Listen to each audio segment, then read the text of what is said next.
New pension scheme कर्मचारी महासंघ रामपुर इकाई द्वारा राज्य कार्यकारिणी के आह्वान पर PWD IPH के प्रांगण तथा SDM दफ्तर के प्रांगण में गेट मीटिंग का आयोजन किया गया। इस गेट मीटिंग में रामपुर नगर में कार्यरत विभिन्न विभागों के कर्मचारियों ने बढ़ चढ़ कर भाग लिया और पुरानी पेंशन की बहाली हेतु चर्चा की गई।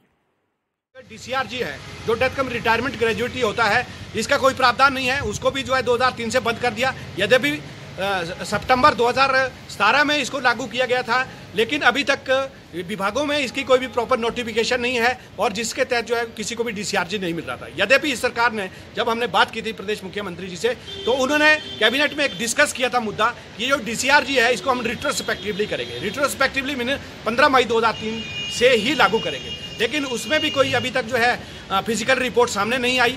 और उसके पश्चात हमारा एक 2009 की नोटिफिकेशन है, जिसमें डिसेबिलिटी और कैजुअलिटी होने पर कर्मचारियों के अगर होती है किसी के साथ, उसमें पारिवारिक पेंशन का प्रावधान है। ये बाकायदा केंद्र सरकार ने इसको जो है इसको इम्प्लीमेंट किया है, कई स्टेटों ने भी इसको इम्प्लीमेंट किया है, लेकिन अफसोस इस बात का है, बहुत संवाद होने के पश्चात भी जो है अभी तक प्रदेश सरकार ने इस पर कोई भी जो है अपना फैसला नहीं दिया है, इसको इम्प्लीमेंट नहीं किया गया। इसलिए हम जो है गेट मीटिंग के माध्यम से पूरे प्रदेश से और खुद मैं स्वयं कुशाल शर्मा, अध्यक्ष NPSC जिला शिमला की ओर से ये प्रदेश सरकार से माननीय मुख्यमंत्री आदरणीय श्री जयराम ठाकुर जी से विनम्र आग्रह करना चाहता हूँ, समस्त कर्मचारी 1 लाख कर्मचारियों की ओर से, कि आप जो है कम से कम जो आपने अपनी वचनता दर्शाई है, जिसके तहत आपने DCRG को रिट्रोस्पेक्टिवली 15 मई 2003 से देने की बात की, और जो है 2009 की नोटिफिकेशन जिसके मुताबिक जो है पारिवारिक पेंशन का प्रावधान है उसको लागू करें। और जो पुरानी पेंशन की बहाली है, जो आपके दृष्टि पत्र में था, जो आपके दृष्टि पत्र में दर्शाया था कि अगर हमारी सरकार बनती है तो जो है हम दृष्टि पत्र, उसमें बताया गया था कि जो है हम पेंशन की बहाली को लेकर के समिति का गठन करेंगे, लेकिन उसके मुताबिक भी कोई अभी तक गठन नहीं हुआ। इसलिए गेट मीटिंग के माध्यम से हम जो प्रदेश सरकार को ये निवेदन करना चाहते हैं कि आप अपने दृष्टि पत्र के अनुसार जो है पुरानी पेंशन की बहाली को लेकर के कमेटी गठित करके केंद्र सरकार से जो है इस पुरानी पेंशन की बहाली को लेकर के जो है इस मांग को रखें और इसको जो है पूरे प्रदेश और देश के अंदर जो इसको लागू किया जाए। अगर सरकार नहीं सुनती है तो आप क्या उग्र आंदोलन कर सकते हैं इसके उसमें? बिल्कुल, बहुत ही अच्छा प्रश्न है ये। कई मरतबा पहले भी इस तरीके के प्रश्न हुए हैं।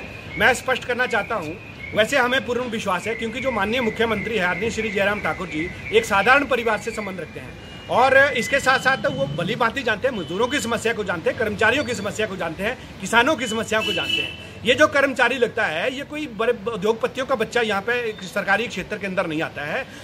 जो साधारण परिवार के लोग हैं, चाहे मजदूर है, किसान है, उनके बच्चे इस क्षेत्र के अंदर आते हैं।